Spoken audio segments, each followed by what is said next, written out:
Hi, Rick Hansen with Amazing Greats. Thank you for joining us here today. Transformation, it means more than just changing some things up. It's about a whole new approach, a new way of thinking, and a new paradigm. Our guest on this episode is Nicole Jansen, who believes in the power of transformation. She's made it her life mission, and that is who is sharing her story with us in this episode of Amazing Greats.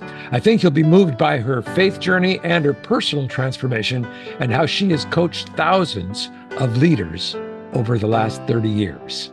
Well, we have for a guest today a lady that's been doing what she's done for 30 years, and that is a coach, a counselor, a speaker, and a podcast host, all centered around business. And one of our most listened to podcasts are always about business because there's this seeming challenge to merge spirituality with the rat race of a business world that we live in as well too. So we're going to try to talk about all of those things in this next few minutes. But you've been doing this 30 years, like I say, and podcasting since 2015. Is that right? Yes. Holy moly, and Yeah. over 500 episodes, which is Yeah. crazy.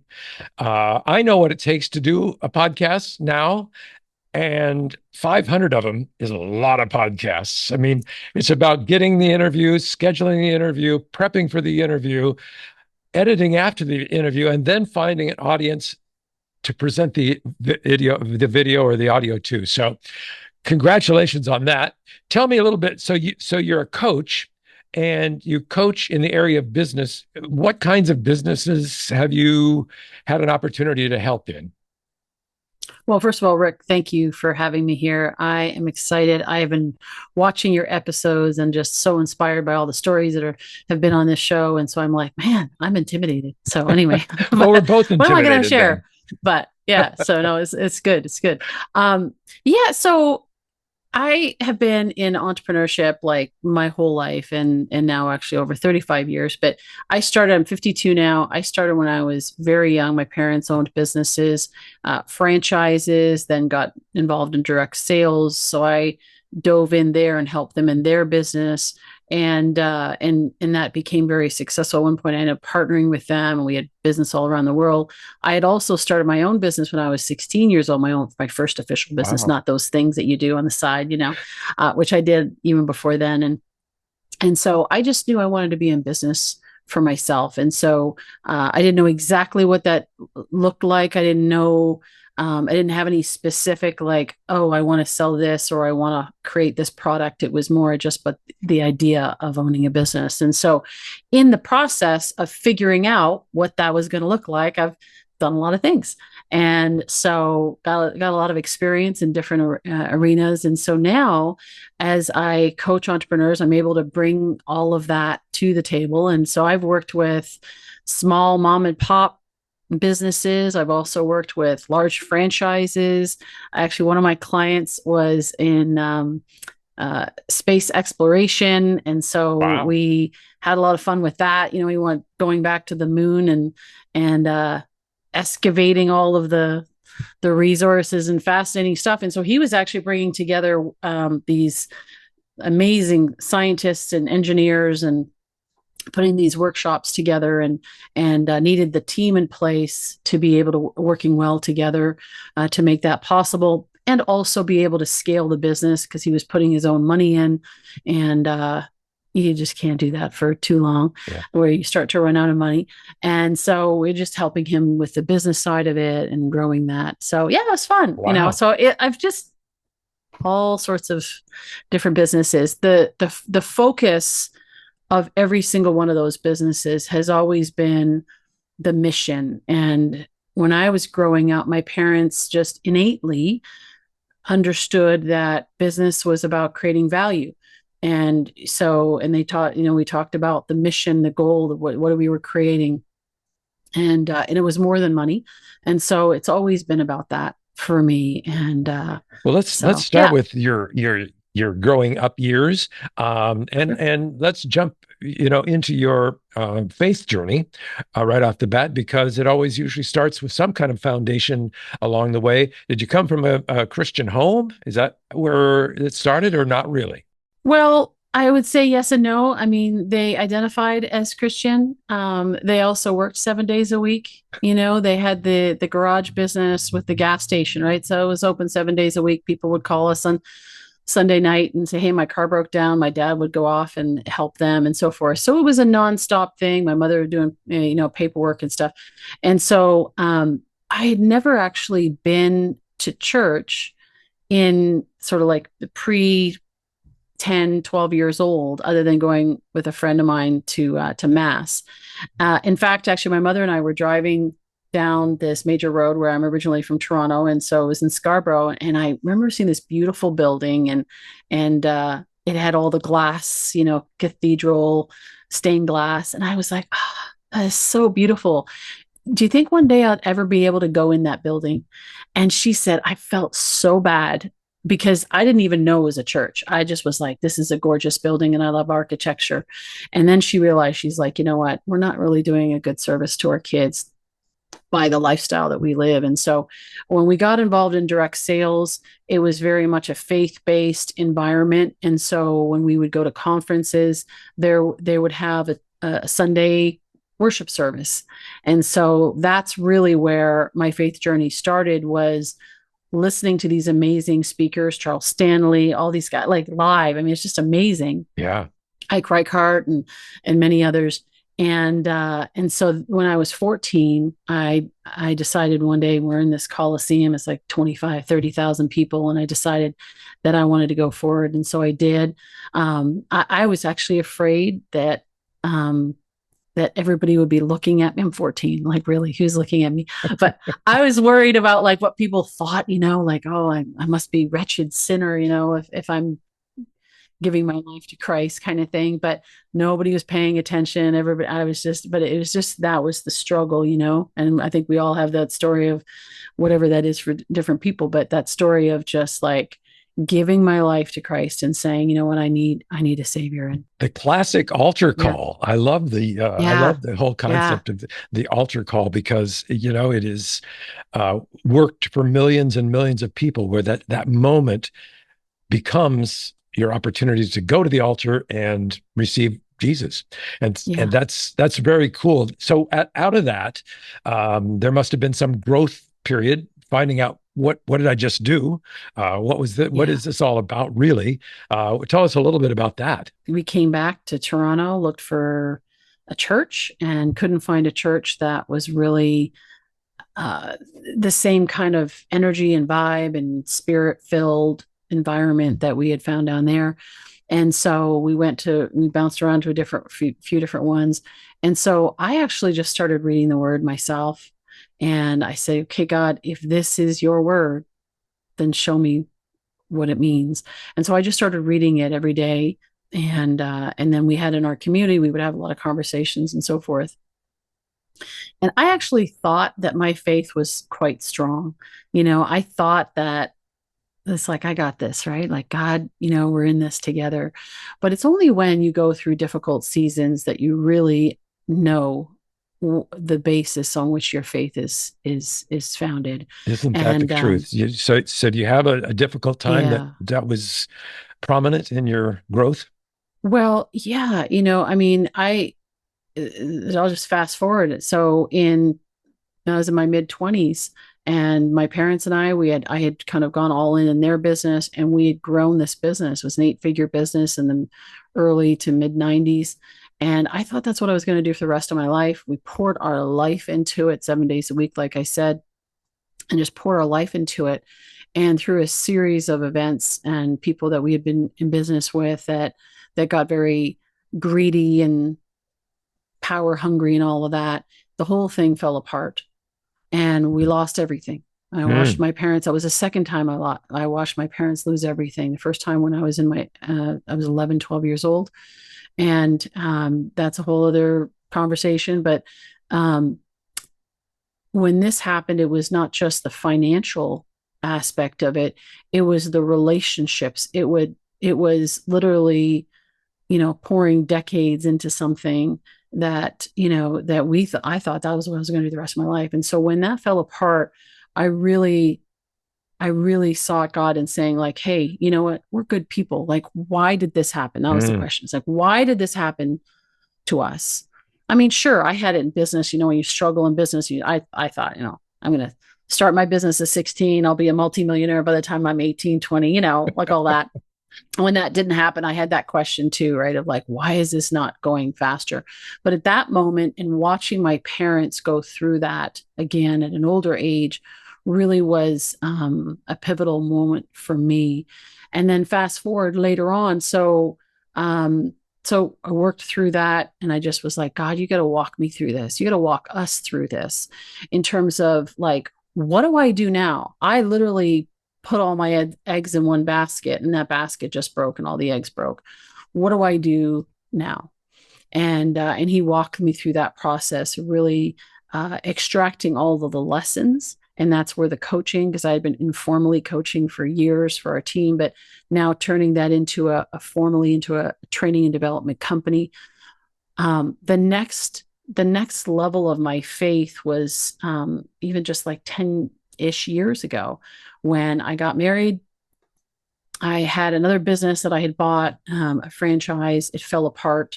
The system itself was dysfunctional, and so I ended up walking away from that. And I'd gotten married, moved down to California with my husband. And a month later, after I walked away from the franchise, gave up my investment. I still had all the debt, but I had given up my investment. My husband says, I don't want to be married again. I don't want to be married anymore. And so I was like, are you serious? Like this, like it's just one thing after the other. Yeah. And that's when I think, when you really get to the point of like the compounding loss, I call it, right? And it's like, God, really? Like, I mean, how much do I need to go through? And so we walked that through for a number of years. I tried everything possible that I could to salvage that. What did I need to do? I took it personally. I went through that whole process Mm. of taking it on for myself, and then having God like show me and say, hey, your identity is in me, not in what somebody else says. And we ended up getting divorced. In the process of that, I also lost my mother and my dad. They Oh, died within 2 years of each other in that time frame. And so it was just all of this stuff happening at once, and I was tired. I was really tired. And so when we got divorced, there was a happy ending. We did 3 years later get reconnected and just got remarried. It's amazing. But that period of time, I was like, God, I am just tired. I'm tired. I feel like I've been fighting my whole life, and I don't know what else. I'm done. And he just said to me, he said, come away with me. I went up to Northern California, and he just said, come away with me and rest. mm. And in the process of that, because I had been in crisis, I had developed this pattern of like, what's the next thing? Right. Yeah. And he was like, I just want you to come and rest in me. And so I did that for a number of months until I eventually came back. The next year, I came back to California. I went to Northern California, Canada, and then came back and started to rebuild my life.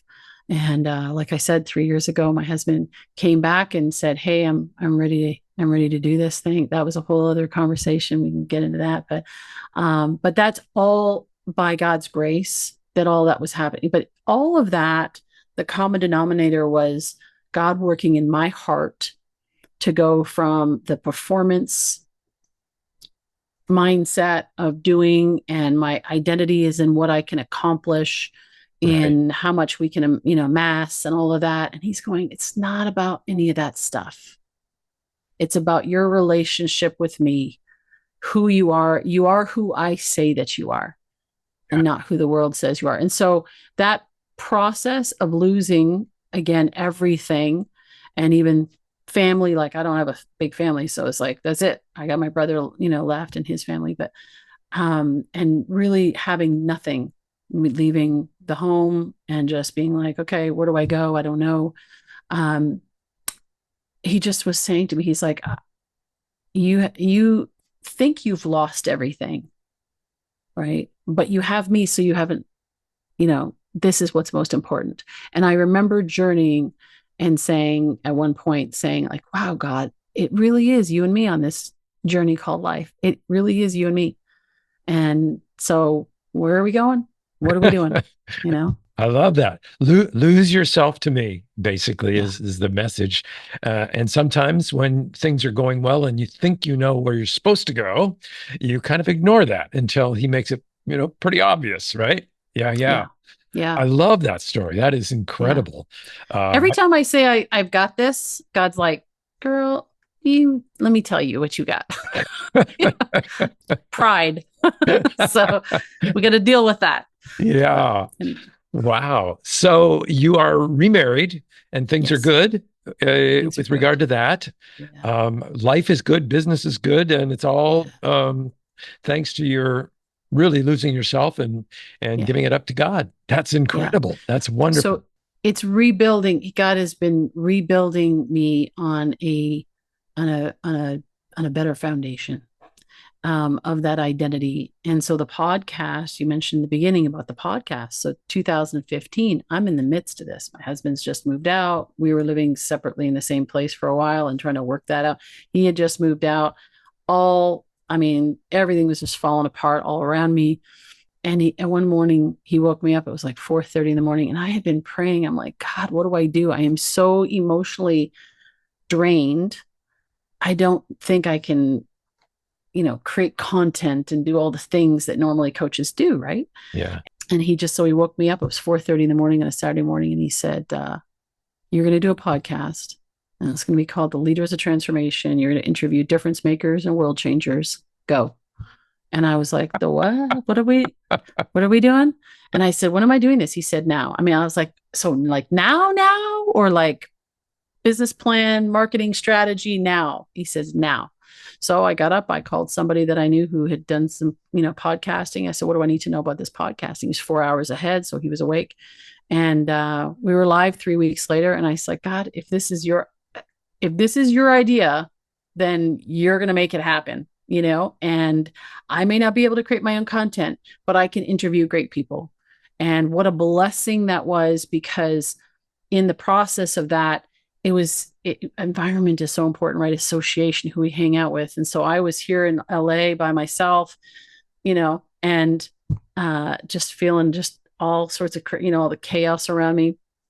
So I could have conversations with people that were making a difference in the world, transformational leaders, friends of mine that I may not have stayed in touch with. We didn't have anything to talk about, whatever, but now I was having them on my show, and they introduced me to other people that introduced me to other people.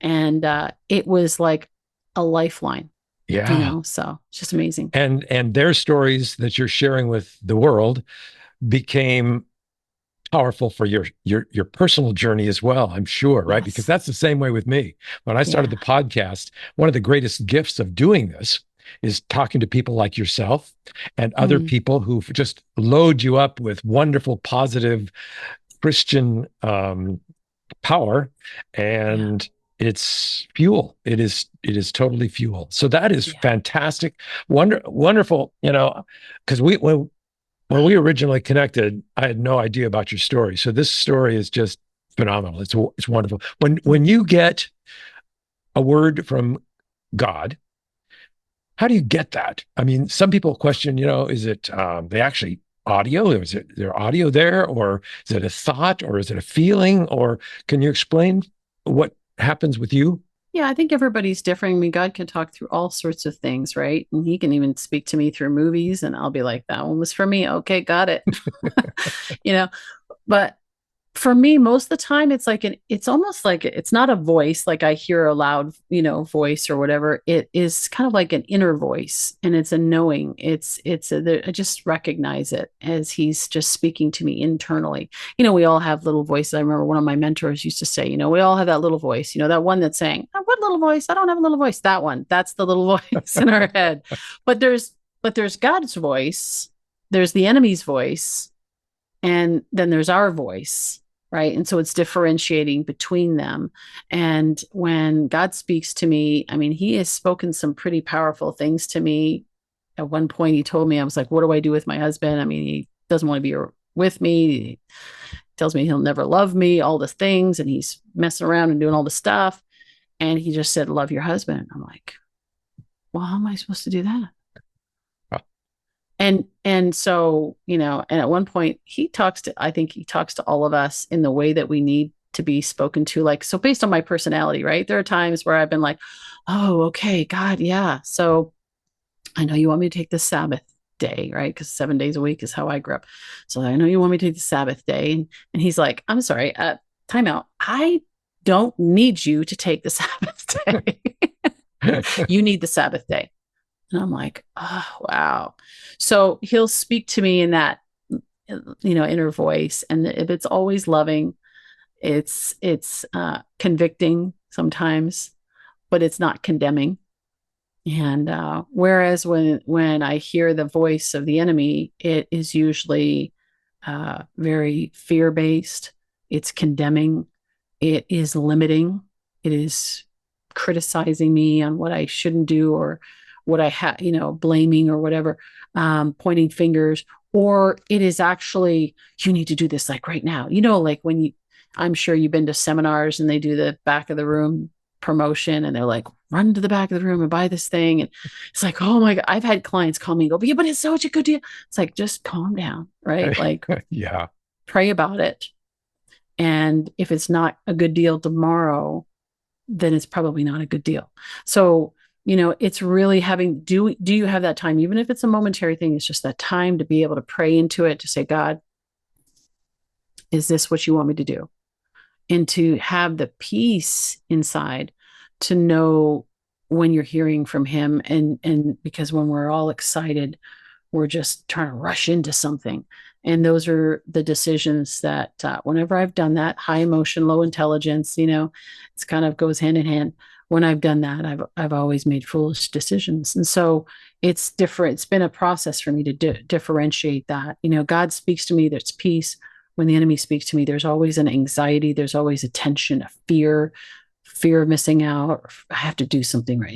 It's very different. Do you feel the work of the Holy Spirit while you're in coaching mode? Say you're talking to somebody, Yes. do you feel like you have really been gifted with an idea or a way out, or however that works? Is that part of it as well? Yes. I mean, I've literally coached thousands of people. I mean, I would say humbly, I'm a good coach, but there are things that I say that I'm like, nah, that's good. And that it's not me. I'll sit here sometimes, like I'll have this little notepad beside me, and I'm like, that was good. I need to write that down, meditate on that later for me, and I Yeah. know. And so, as a coach, there's a lot of coaches out there that have structures and agendas and things that they go through. I have an agenda, but I wouldn't say it's loosely, but I have a framework that is a very simple framework. And so that even clients wouldn't even notice it necessarily. So they just think we're having a conversation, but I'm moving through a process. Mm. Um, but the biggest thing is to be fully present in the moment. So I need to make sure that my stuff isn't showing up in the conversation. And so praying before, and if I have clients, that not all of my clients are faith-based, some largely for many years it was secular and a few faith-based. Now it's sort of moving the other direction. But regardless, it's like, even if I pray with them or I don't, or I pray beforehand, it's really about being fully present and saying, Lord, like, have your way and speak through me.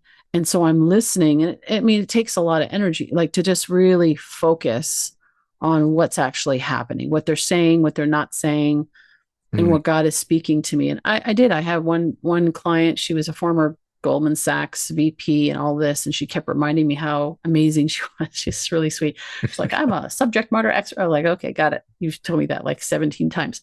Got it. So we're in the middle of a session, and I felt like I just interrupted her. I said, I'll ask you a question. Who do you need to forgive right now? Ooh. Ooh. And I'm like, just putting it out there, and literally she was like, what? and the tears, and just, it was just Mm. like, but that's God. God knows. He's like, just get past all of this stuff and let's just cut right to the, Wow. to what's going on. And that's a privilege. That really is a privilege. That is so powerful. That is one. That's amazing and eye opening too. So let's talk about leadership for a minute because that's what you're all about. And now you have had this opportunity to talk to thousands of entrepreneurs and CEOs and all of that, as well as the podcast. Uh, can we talk about what would you call your description of transformational leadership? Is there what would be the description for that? Just to say about the leadership piece, because when I started the podcast, I was like, transformation is the operative word. It's not leadership. I'm not about leadership. I'm about transformation. And then eventually God's like, no, it's leadership. Like, just get it that it's leadership. And I think I struggled with that because of the past experience that we had in business. I've seen really poor leaders, Hmm. and so I didn't really want to be associated with that. I never even saw myself as a leader. I was just doing what I was doing. Right. And so at some point, though, I realized it's all leadership. Leadership is leading ourselves before we can lead others. And so, on that basis, when I look at transformational leadership, it is really about transforming something. When you change something, it's kind of like you're moving it, and it's like it's different, but it's not completely metamorphosized or whatever, right? And so this Yeah. transformation is creating something completely new, to be renewed by transformed by the renewing of our mind.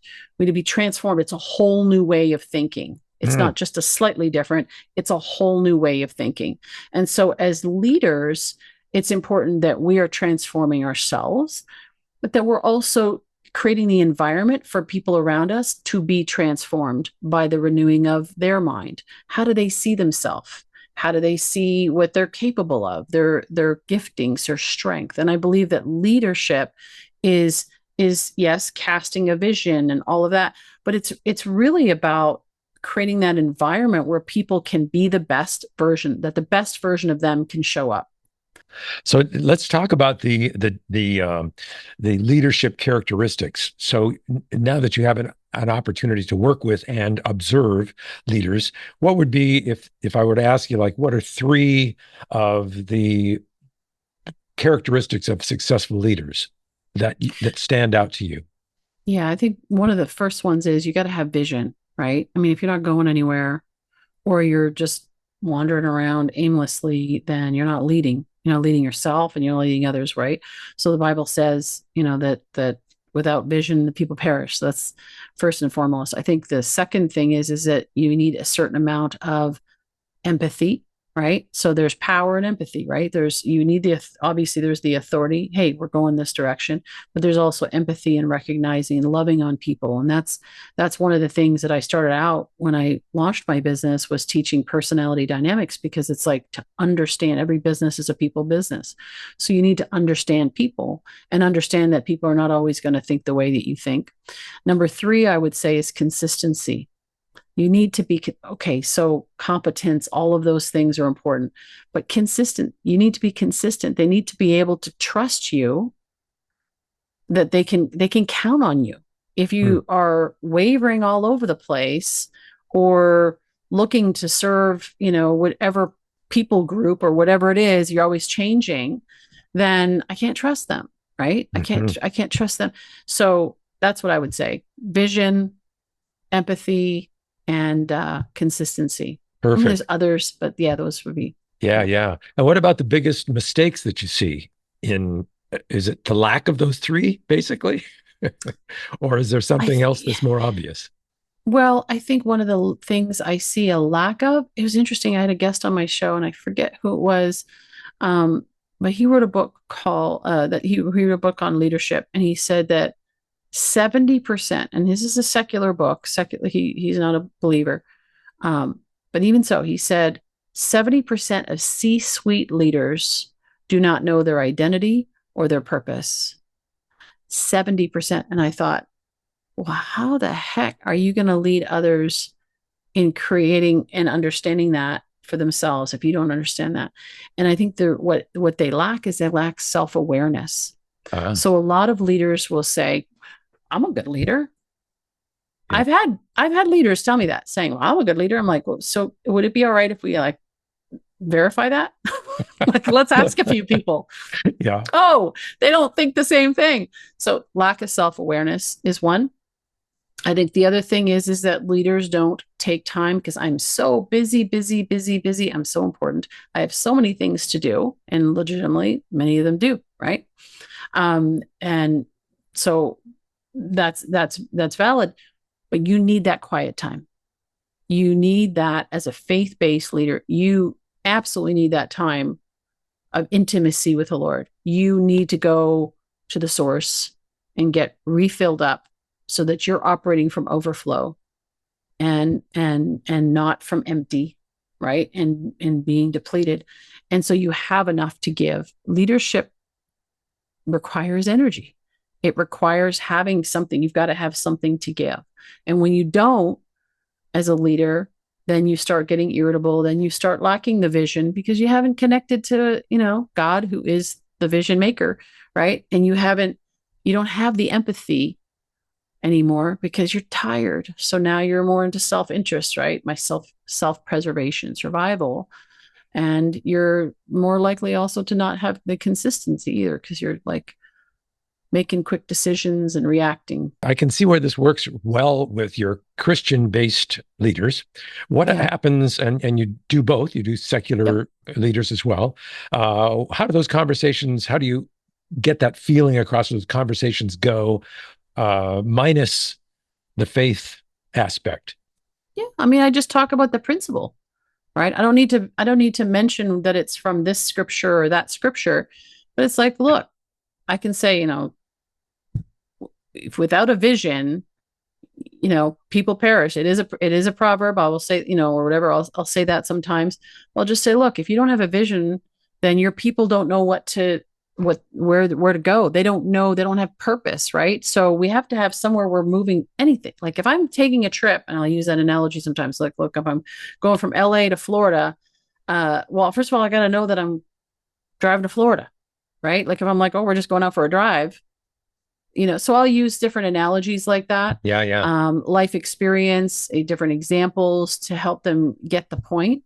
And I've been doing that like for years. And now it's just, now I'm actually putting the scripture to it and saying, for those who are faith-based, and saying, okay, so you understand that this is actually scriptural, right? And so then it just adds that additional power to it. By osmosis, have any of your clients actually made a pivot toward Christianity based on kind of some of the stuff that you've talked about, or them being aware of your Christianity and modeling themselves maybe differently? And has that been an avenue to conversion? Yes. So it's interesting because Jesus said, you'll be known by the way that you treat each other, right? To his disciples, he said that you'll be known as my disciples. And so, there's this old saying, right? Preach, Jesus, right? And use words if you must. Yeah. So it's been really interesting that as I'm talking to people and I don't put, when in the past, when I was like not putting my faith out there, people would start to be curious about like, how do you stay so calm in the midst of all this crazy? Or where does this come from? Where do you have all this wisdom and this experience? And yeah, I know it's from your life experience, but it's beyond that. Where does this come from? And so they'll get curious about that. I get to talk to people that are, growing their business, but sometimes I'm talking to them, that business leader, they might be having something going on in their personal relationship, or they might have a devastating, something that's happened, a tragedy that's happened in their family. And so I get to be there and support them through that. So even though I do leadership coaching, which is like the business and all of that and how they're showing up in their business, you can't really separate the two. And so there's a lot of, actually, it's funny, I have a lot of clients who say, Nicole is my life coach. And it's like, okay, well, whatever, I'm here to support you in being the best version of you to show up, for you to be who God created you to be, whether I use that language with you or not. Like that's what I'm always looking to do. That's what God has called me to, is to help people to discover and play to their strengths for the best version of them to show up. So yeah, I get to be in these interesting conversations. And I've been in a room full of like financial analysts and had people come up to me afterwards and ask me questions about their son. And we're not talking about any of that stuff. And they're like, oh, you know what? I just had this epiphany about my son and why we don't get along. And so now we're having this conversation, and it's been truly a blessing. Or they'll say, they start off and they, oh, church is like this and that and so forth. Kind of like my husband was, church is like this and and so forth. Like, okay, and they know that I'm a Christian. And so then, yeah, but what about this? And then I just go, well, I mean, and I just present it a little bit different way. And they go, wow, I've never heard it described that way. Because the whole premise is reformation or rebuilding Transformation. someone, transforming them. Do you have situations where there's breakdowns? I'm, in tears because the transformation has been so impactful. Yeah. Yeah, I have. Yeah. Yes. And I get letters, and I have a box of letters that people will send me and saying, thank you. Thank you for being there with me in, the different seasons and Wow. things that they've gone through. But yeah, How rewarding it's been, is that, huh? it is, it makes it all worth it. Yeah. I mean, I say it's like, I love what I do, but that's the part that is the most rewarding. And so people will come, and if they're secular, a lot of times, and even faith-based, they're like, oh, help me grow my business. And I go, okay, so we'll do that. So first of all, let's talk about you, right? Let's talk about why you're in business, why you're in this business, what's your purpose, and so that just shifts the conversations. Like, yeah, we'll help you make more money. That's fine. But let's talk about the stuff that's really important. And then that'll come. Because the reality is, there was a result model that one of my mentors taught me, and I've been using it now like for 15 years, and I think it's just so powerful. And it is, even though he wasn't a believer, it is faith based, and it's so there. Any result that we want to create in life requires certain behaviors and actions. We got to do something, right? So in order to have what we want, we need to do something. But what influences our doingness, our actions, is our mindset. And that mindset, well, how do you change your mindset, right? Like, how do you shift that? How do you renew your mind? And if you're not a believer, how do you do that? Yeah. And so then it's like, well, there's beliefs, right? There's so I unpack that with them. It's like their identity, right? So their nature, how they were born, the strengths, the personality, all the things that they were, that they've had their whole life, that they were born with. And then there's those human needs and all the things we learn along the way to go, and then the nurture, right? Which is like, but what do I believe to be about myself, true about myself, others in the world around me. I call that sow, right? What are you sowing? So what you sow is what you will reap.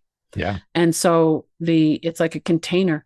And then it's like, look, if you want to create increase in results, this also gives me an opportunity to talk to them about who they are and what they derive their identity from. Is that it's like, look, if you want to create greater results, you've got to expand the container, right? Who you believe that you are. And I mean, if you want to know the purpose of a thing, you ask the one who created the thing. So, Yeah. Why don't we ask him?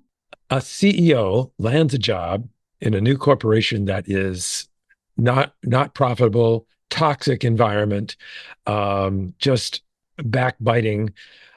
What's their first move? Where do you start with them in terms of what should I do to fix this? The first step to transformation is always awareness. You have to know where you're at, whether it's personally or business. You've got to know where you're at. Then you start looking at what's the plan, right? What are we going to do? Then you discuss it with your leadership team. This is what I found. This is what we need to do from here. And I know that as a CEO, most of them are like, okay, I want to be high level and so forth. But there's a certain point, depending on the size of the organization, that you can go down and talk to those leaders or gain that information. You just need to get it.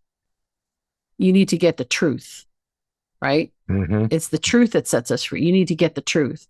And unfortunately, a lot of leaders are surrounded by people that will tell them what they want to hear and not what's really happening. And that's why you hear many of the great CEOs in our day, they would walk, front lines and talk to people and so forth, because they're getting a pulse on what's happening. So that's number one. Yeah. And you know what? While you're doing that, you also have a board. You gotta give them some, honest, like, expectations, because they may think that you're going to come in and roll heads and everybody, and all the things. It's like, no, do you want to create lasting change, lasting transformation? You want to turn this around, not just for a short time. You want to legitimately turn the ship around. Okay. It's going to take some time. You didn't get here overnight, and we're not going to change it overnight. If somebody wanted your help as a coach, how did they go about doing that? Is there a way to reach out to you and say, here's my situation, can we set up a time? Specifically, Yes. what would somebody do? Yes. So on my website, there is contact information that they can go and reach out to me there, or they can go just to you can email me directly at Nicole@leadersoftransformation.com. We'll schedule a call. And I think on my Calendly, it's like 15 minutes. But if there's somebody like as a C-level, executive from a company, and they said, look, we need to unpack this and figure out what it is, we'll spend some time. Same thing, right? I'm going to go in and be like, okay, what's going on and how can I support you? And unless I know that I can make a difference, I'm not going to do it. You know what I mean? So I've got to be able to make a difference and be So able you'll to be step honest away with you. if you get some bad Oh, vibes, or 100%. that they're not going to be open to the conversation, you just step 100%. away. 100%. I've done that. I've Yeah. done that. And sometimes that's hard. I've fired clients before. I've fired clients that I said, look, you know what? I am more committed to your success than you are. And I don't care if you don't want to get the coaching from me, that's fine. Just get it somewhere, because this isn't going to work the way you're doing this. And just being honest. But I think we need to be willing to tell people the truth, even at the cost of a client or a retainer or whatever. We need to be able to do that in order for people to trust us. If I say, yes, I can help you, it means, yes, I can help you. But bottom line, you're the one who's going to do the work. Yeah. I've had clients of mine who say, I need to be motivated. I'm like, well, then already right off the bat, there's something wrong here, because my job is not to motivate you. If Yeah. you're not motivated by what you're doing, we need to have a conversation around that first. Yeah. Your motivation for them would only last so long, and then they'll be right back where they were. Right. No, pumping them up to build that doesn't work. Right. So anyway, so they can reach out to me by email. We can schedule a time, and I can understand where they're at. I'll ask them some key questions about what's going on, and then we can go from there. Perfect. So now tell me about the podcast. That's free and available to anyone, and it's available on all the podcast directories, basically. Everywhere. Yeah. I mean, I told you, this is a God project, right? This God's like, God, this is yours.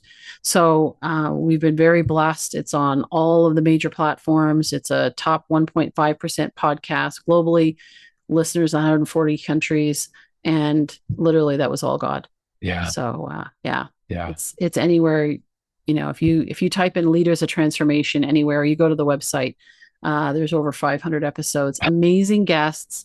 I know. I've had a chance to pop in and do some research on you myself, and listening to some of them.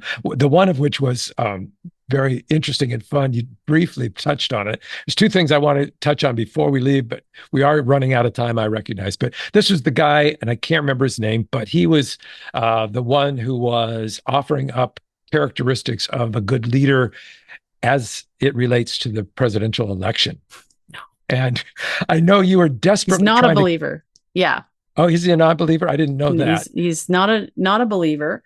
And we set that up as upfront before we started recording. I said, this is not about candidates. That actually, we recorded that just before Kamala Harris accepted the nomination, or however that happened. And so, but yeah, he kept baiting, and I was like, I'm not going there. So, but he did have some really good points, and that's what I was pulling out of that. Yeah. That was probably, I would say, not probably. That was the toughest interview that I've ever done because there was so much that I wanted to like just. And with that, I think we need to say adios, although this has been so refreshing and fun. I hate to call it, but as you know, podcasts can only last so long, and then people, have to go on with their lives. So thank you so much, Nicole, for spending some time and sharing your story and being so inspirational and kind. It's been a pleasure. Thank you. Thank you, Rick. I've so enjoyed it. So enjoyed it. Thank you. Wow, so much packed into this episode. It may take you a couple of listens to grasp it all. Nicole Jansen, coach, speaker, podcaster, and a new friend to our podcast, Amazing Greats. Please share this episode with your friends, your family, and give it a great review so that more people will hear God's inspired wisdom. God bless.